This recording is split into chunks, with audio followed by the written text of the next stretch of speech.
సంవత్సరాల తరబడి ఎన్ని మందులు వాడినా మీ మోకాల నొప్పులు తగ్గట్లేదా? ప్రాణ పెయిన్ క్లినిక్ లో అత్యాధునిక చికిత్స. నమస్తే రమ్మగారు. నమస్తే జయ.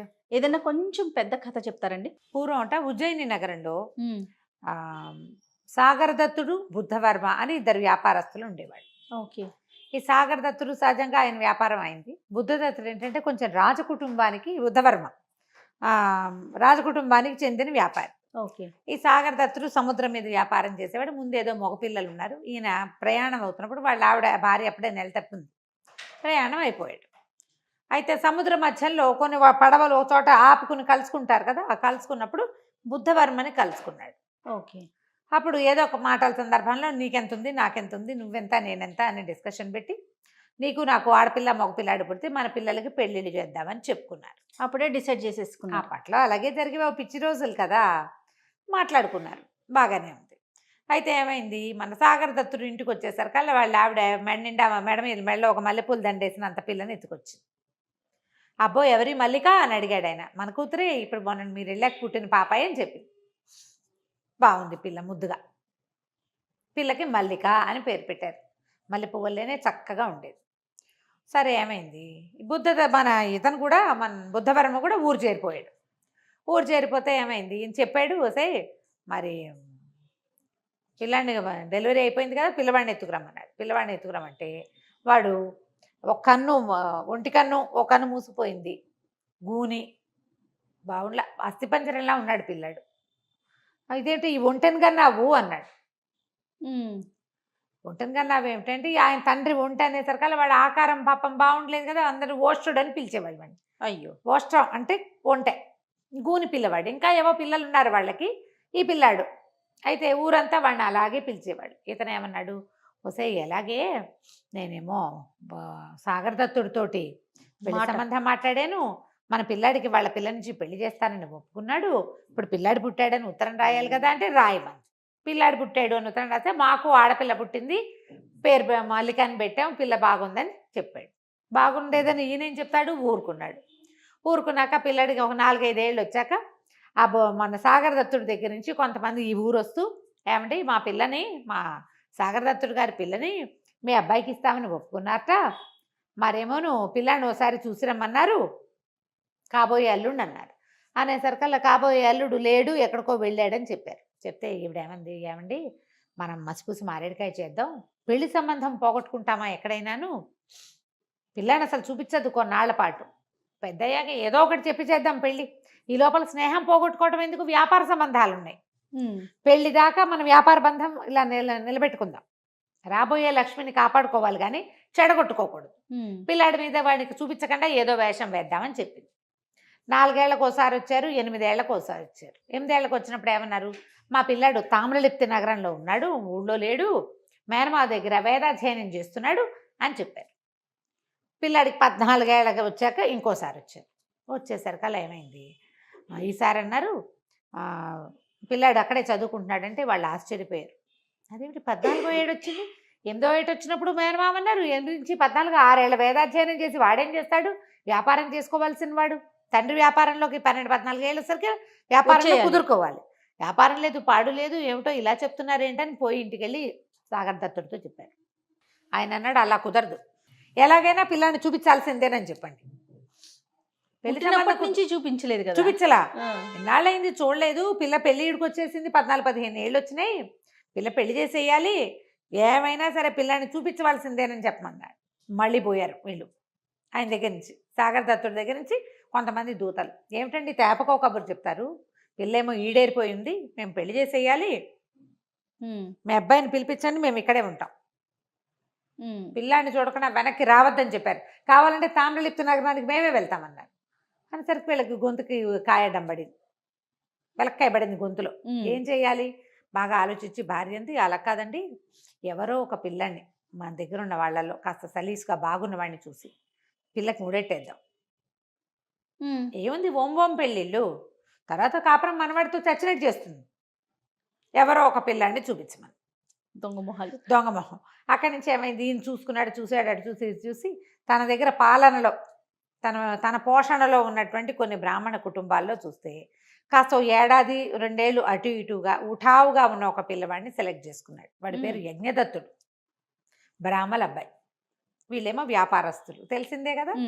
ఆ బ్రాహ్మడికి కబురు చేసి, ఓ నాయన, నాకు చాలా అత్యవసరమైన వ్యవహారం ఒకటి ఉంది, మీ అబ్బాయిని నాకు అప్పచెప్పు, నువ్వు జన్మంతా తినడానికి సరిపడా నీకు ఇస్తా. ఓకే.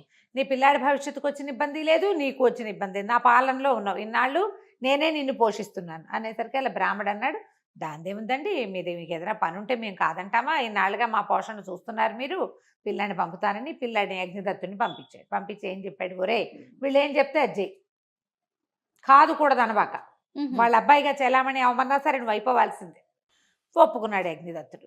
ఇక రాగానే వీళ్ళేం చేశారు, ఆ ఊరు నుంచి వచ్చారు కదా ఉజ్జయిని నుంచి, ఆ ఉజ్జయిని నుంచి వచ్చిన దూతలకి యజ్ఞదత్తుని చూపించారు. వాళ్ళేమో చక్కగా పొడుగ్గా తెల్లగా పండల్లే ఉన్న పిల్లాడిని చూసి, అబ్బో ఎంత బాగున్నాడు, మల్లికమ్మకి సరైన ఈడు జోడు, లక్షణంగా ఉన్నాడు అని చాలా సంతోషించారు. పెళ్ళన్నారు. పెళ్ళనగానే వీళ్ళేం ఆలోచించారు, ఇప్పుడు ఏం చేయాలి ఆలోచించి, సరే ఓ పని చేద్దామని ఈ పిల్లాడినే పెళ్లి కొడుకుని చేసి ఆ దూతల చేతికిచ్చి పంపించారు ఈ యజ్ఞదత్తుడిని. అయితే ఏం చేశారు, వీడితో పాటు ఆ గూనివాడిని కూడా పంపించారు, అసలు పిల్లాడిని కూడా. వీడికి ఈ పిల్లాడికి పెళ్లి కొడుకు సామాన్లన్నీ గూనివాడి చేతికిచ్చి వాడికి బ్రాహ్మడి వేషం, వీడికి పెళ్లి కొడుకు వేషం వేశారు. బ్రాహ్మణ అబ్బాయిని పెళ్లి కొడుకుని చేసి అసలు పెళ్లి కొడుకుని బ్రాహ్మణ్ణి చేశారు. చేసి సామాన్లు చేతికిచ్చి, ఒరే ఈ పిల్లాడి కుర్రాడు ఎవరిని పెళ్లి చేసుకుంటాడో అది నీ పెళ్ళం, నిన్నే చూపిస్తే వాళ్ళు నీకు పిల్లనివ్వరు కాబట్టి నీకు బదులుగా వీడిని చూపిస్తున్నావు అంతే, ఇది మనసులో పెట్టుకోమని చెప్పారు. ఈ గూనివాడికి పెళ్లి చేసుకోవాలని ఉంది, ఈడు వాళ్ళందరికీ పెళ్ళిళ్ళు అయిపోతున్నాయి, వీడికి పెళ్లి చేసుకోవాలని దానికి పెళ్ళి అయ్యే మార్గం లేదు, ఎలాగోలాగా చక్కటి పెళ్ళి వస్తుందంటే మనకేం నష్టం, సరేనన్నాడు.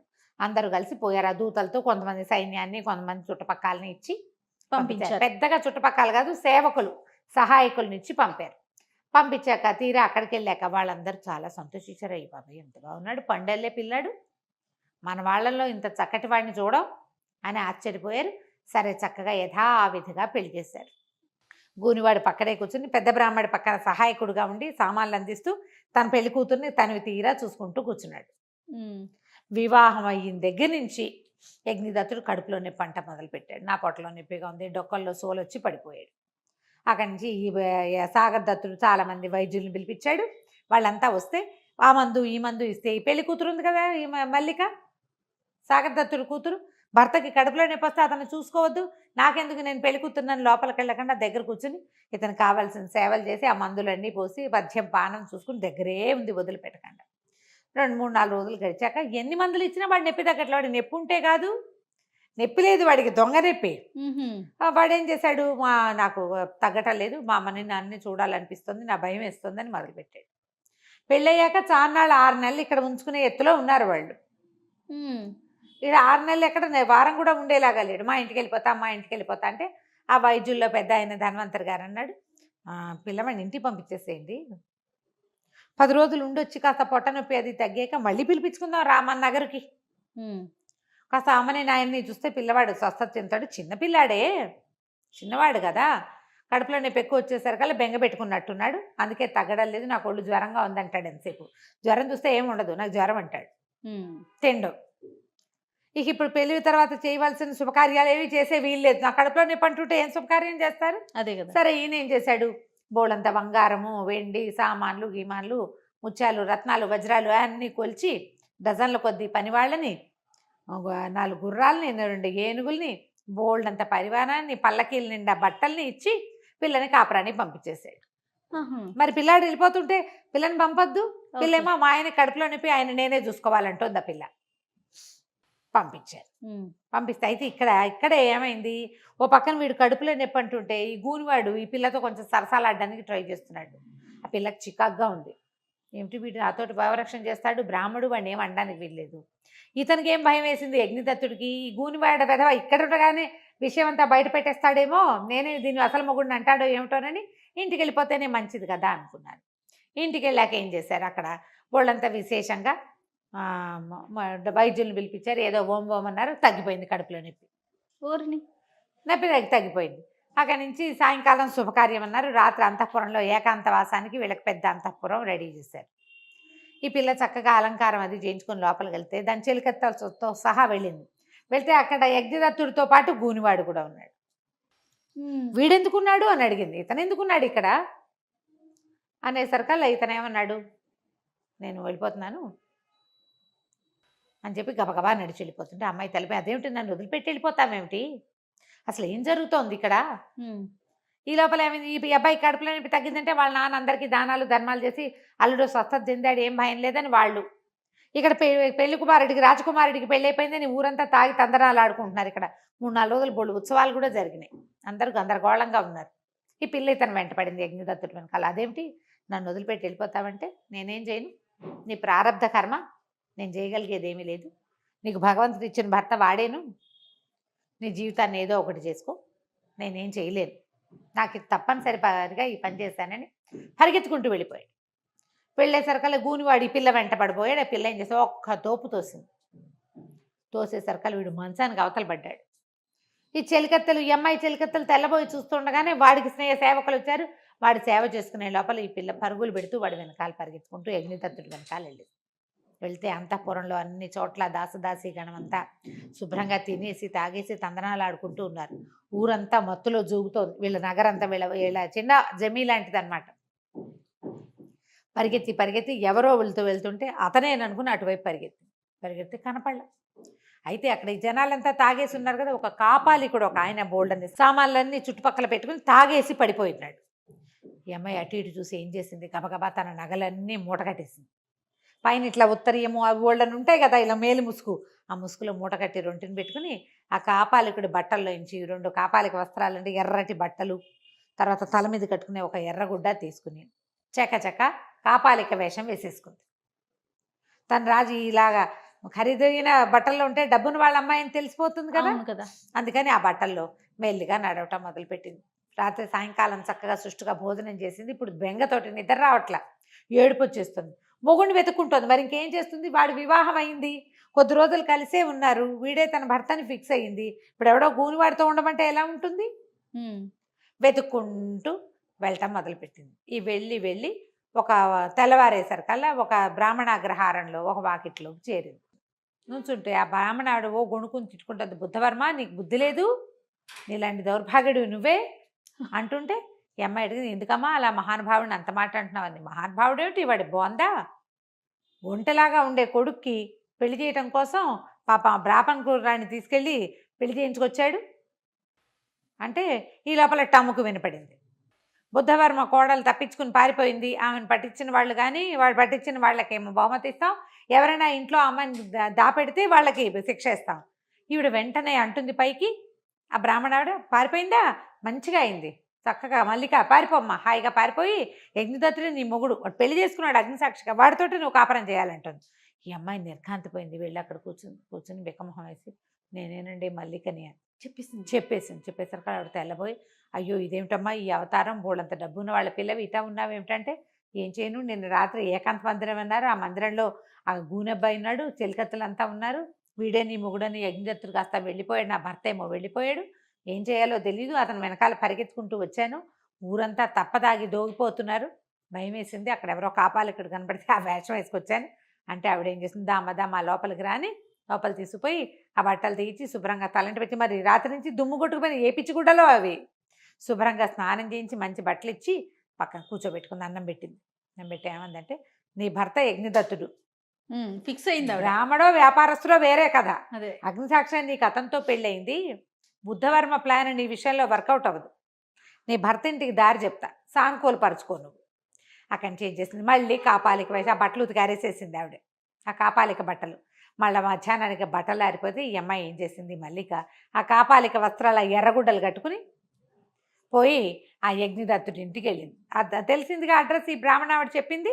అక్కడికి వెళ్ళేసరికి ఆయన ఏదో వేద పాఠం చెప్పుకుంటుంటే వెళ్ళి అక్కడ కూర్చొని ఏం పాఠం చెప్తున్నావు నువ్వు అంది. వేదం చెప్తున్నాను అంటానండి. ఏం వేదం, నువ్వేమో వర్ణ సంకరం చేసావు, నువ్వు బ్రాహ్మణ వేయండి వయసులమ్మాయిని పెళ్లి చేసుకున్నావు, ఇప్పుడు కూర్చొని పాఠం చెప్పుకుంటున్నావు పెళ్ళాన్ని వదిలేసి అన్నది. అనేసరికల్లా మీకు ఎలా తెలుస్తుంటే కాపాలికలకి అన్నీ తెలిసిపోతాయి కదా. ఏమన్నాడు, మరి నేనేం చేయను, నేను ఇంకా చేయగలిగేది ఏం లేదు, మా దగ్గర ఏమీ లేదు, నా తండ్రి ఆయన పోషణలో ఉన్నాడు, బుద్ధవర్మ పోషణలో. ఆయన చెప్పిన పని చేయమన్నారు, నేను చెప్పిన పని చేశాను. పాపం పుణ్యం భగవంతుడికి ఎరుక. వాళ్ళు చెప్పింది చెయ్యాలి, మా నాన్న ఆజ్ఞ గురువాజ్ఞ పాటించా అంతే. అంతే, ఇక నేను నాదేం లేదన్నాడు. 3 రోజులు రోజు పోయి అక్కడ కూర్చునేది. ఏమనుకుందంటే వీళ్ళకి అసలు ఏమీ లేదు, పేద కుటుంబం, పోషణ వీళ్ళకి తిండి నా 2 పూట్ల అక్కడి నుంచి వస్తుంది, ఆ డబ్బులు లేవు, వీళ్ళంతటి వీళ్ళు సంపాదించుకునే రోజు కాదు అది. అందుకని నిర్ధనత వల్లే వీళ్ళు డబ్బు లేకపోవటం వల్లే ఈ పనికి ఒడిగట్టారని తెలుసుకుంది. ఏం చేసింది, బోడంత బంగారం పెట్టుకున్నదిగా మూట కట్టి పక్కన పెట్టింది. అందులోంచి ఒక ముత్యాహారం అమ్మించేసి ఆ ముసలి బ్రాహ్మణావిడితోటి ఏం చేసింది, ఒక వెండి పాత్ర, ఓ బంగారు పాత్ర, ఓ రాగి పాత్ర, 3 నిండా కాసులు పోసి ఈ యజ్ఞదత్తుడి ఇంటి దగ్గర పాతి పెట్టింది. ముందు రోజు రాత్రి వెళ్ళి బర్నాడేమంది, నువ్వెంతో మంచివాడివి, పాఠం ఎంత బాగా చెప్తున్నావు, నీకు నా దగ్గర ఒక మంత్ర పుస్తకం ఉంది, ఆ పుస్తకంలో ఎక్కడెక్కడ ధనరాశులు ఉంటాయో తెలుస్తాయి నాకు, మీ ఇంటి చుట్టుపక్కల ఏమైనా ఉన్నాయేమో చూస్తానుండని హాంఫీం పట్టాది ఇది అని మంత్రం చదివి మీ వాకిట్లో ఆ వేప చెట్టు పక్కన కొంచెం ఎడం వైపుగా తవ్వి చూడు, అక్కడ నీకు బంగారం దొరుకుతుంది అనేసరికి తవ్వి చూశారు. చూస్తే నిజంగానే చిన్న చిన్న చెంబులు, ఇంత బంగారు చెంబు, ఇంత వెండి చెంబు, ఇంత రాగి చెంబు, 3 నిండా కాసులు. అలా ఎప్పుడో పాతపెట్టింది, పూర్వకాలంలో పాతపెట్టబడింది దొరికింది. ఆశ్చర్యపోయారు. అక్కడి నుంచి కుర్రాడు ఏం చేశాడు, ఏం చేస్తాడు, వాళ్ళ నాన్న చెప్పాడు, నాన్న ఎవరో ఒక కాపాలిక ఒక ఆవిడ వస్తుంది, రోజు వచ్చి కూర్చుంటుంది, మరేమోను తను ఇట్లా చెప్పింది నాన్న అంటే, వాళ్ళ దగ్గర ఏం మాయ మంత్రాలు ఉన్నాయో కనుక్కోమన్నాడు నాన్న. ఈ అమ్మాయి ఏమైంది, నా దగ్గర ఒక మహామంత్రశాస్త్రం ఒకటి ఉంది, మహాకాళ మంత్రశాస్త్రం, అద్భుతమైన పుస్తకం, ఆ పుస్తకంలో చూసే నేను ఇది చెప్పాను. ఎందుకు వచ్చిన వేదన రా, వద్దు, ఆ మహాకాళ మంత్రం ఏదో నేర్చుకున్నావా, శుభ్రంగా ఎక్కడెక్కడ భూమిలో ఉన్నవి చూసుకోవచ్చు. ఆశ వచ్చింది. ఆవిడ వెనకాల పడిపో, తీసుకెళ్తానంటే అంటే సరే తీర్థయాత్రలు చేస్తాను, తోడు రమ్మంది. తనతో పాటు ఆ ఊరు ఈ ఊరు ఈ ఊరు ఆ ఊరు తప్పించుకున్నారు మొత్తానికి. ఇక్కడి నుంచి తప్పించుకుంది. ఇతను వెంట వేసుకుని బయలుదేరింది భర్తని. ఇద్దరు కలిసి అక్కడ ఇక్కడ స్నానాలు చేశారు, గుళ్ళల్లోకి వెళ్ళారు. ఈవిడ కాపాలిక వేషంలోనే ఉంది. అతను ఆ భార్యను అసలు గుర్తు కూడా పట్ల వెళ్ళిపోయాడు. వెళ్ళాక ఏం చేసింది, ఉజ్జయిని నగరానికి చేరి ఏమంది, ఇది ఉజ్జయిని నగరం, నువ్వు ఇక్కడ మహామోసం చేసావు, వాళ్ళ గనక తెలిస్తే నిన్ను చంపేస్తారు, నువ్వు ఇక్కడే ఉండని ఓ చోట ఆయన్ని కూర్చోబెట్టి ఆ కాపాలిక వేషంతో తన తండ్రి గారింటికి మన సాగర్ దత్తుడి ఇంటికి పోయింది. ఇంటికి వెళ్ళేసరికల్లా వాకిట్లో భవతి భిక్షాందేహి అంటే ఓ దాసిది భిక్ష చేయడానికి వెళ్ళి రాయిగారు అమ్మాయిని గుర్తుపట్టేసి ఆ కాపాలిక వేషంలో ఉంది కదా ఈ మల్లిక, లబో దిబోమని ఏడ్చుకుంటూ పోయి, ఇంకేముంది ఆ అబ్బాయి ఏం చేశాడో, మన పిల్లని కాపాలిక అయిపోయింది, ఇంకేముంది భిక్ష ఎత్తుకుంటోంది, మన వాకిట్లోకే వచ్చింది చూడమ్మా అని యజమానురాల దగ్గరికి వెళ్ళి నెత్తి కొట్టుకుంటూ ఏడ్చింది. ఆవిడ పరిగెత్తుకుంటూ వచ్చింది బయటికి. వచ్చి నీ దుంప దగ్గర నీకేం పోయే కాలం, ఇట్లాంటి గుడ్డలు తొడిగావు, మంచి పిల్లాడిని ఇచ్చి పెళ్లి చేశాం కదా అంటే, అది చేసావులే పెళ్ళి, పద నన్ను లోపల తీసుకెళ్ళు అంటే తల్లి కూతురు లోపలికి వెళ్ళారు.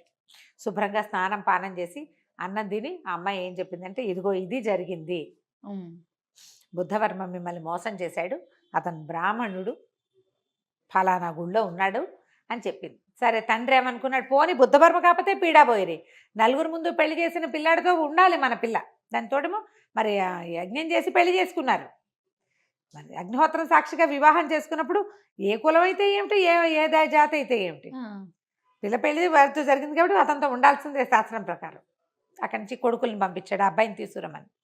వీళ్ళు పోయి అక్కడికి వెళ్ళి ఆ అబ్బాయిని, పదా మా పిల్లని తీసుకెళ్ళి అన్యాయం చేసావు అని లాక్కొచ్చారు నవ్వుతూనే.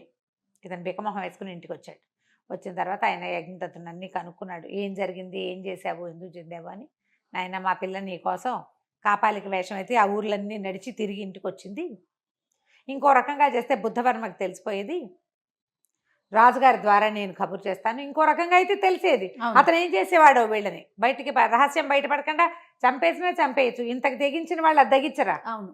అక్కడి నుంచి రాజుగారి దగ్గరికి తీసుకుపోయారు ఇద్దరిని, పిల్లాడిని. ఇలా జరిగింది, బుద్ధవర్మ మేము ఇట్లా మాట్లాడుకున్నాం, ఆ పిల్లవాడికి ఏమో వాళ్ళ అబ్బాయి గూనిగా ఉన్నాడు, ఆ విషయం మాకు ముందే చెప్తే సరిపోయేది, ఇష్టం ఉంటే పిల్లని ఇచ్చేవాడిని, లేకపోతే లేదు. ఇట్లా వేరే వాళ్ళని మనకు వర్ణసంకరం చేసి రాముల అబ్బాయితో మా పిల్లకి పెళ్లి చేశారు, ఆ అబ్బాయి ఏమో వాళ్ళని కాదనిలేక పెళ్లి చేసుకున్నాడు అనేసరికల్ రాజుగారి పిల్ల తెలివికి ఆశ్చర్యపోయి భలే బాగా చేసింది, మొత్తాన్ని భర్తను సాధించుకుంది, వివాహం చేసుకున్న భర్తని నిలబెట్టుకునేందుకు ప్రయత్నం చేసింది ఆ పిల్ల. అది నా కర్మింతే ఏడుస్తూ నాన్న దగ్గరికి రాలేదు, పోనీ ఆ గూని అబ్బాయిని భర్తగా అంగీకరించలేదు. భగవంతుడికి విలువ ఇచ్చింది, భగవంతుడు ఇచ్చిన బాంధవ్యానికి విలువ ఇచ్చి అతను వెనకాల పడి ఇన్ని రోజులు నడిచి మళ్ళీ పుట్టింటికి చివరికి- చేరిందని.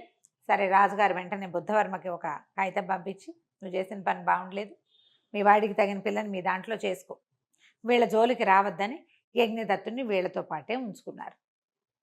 హాయిగా సుఖంగా ఉన్నారు మల్లిక యజ్ఞదత్తుడు.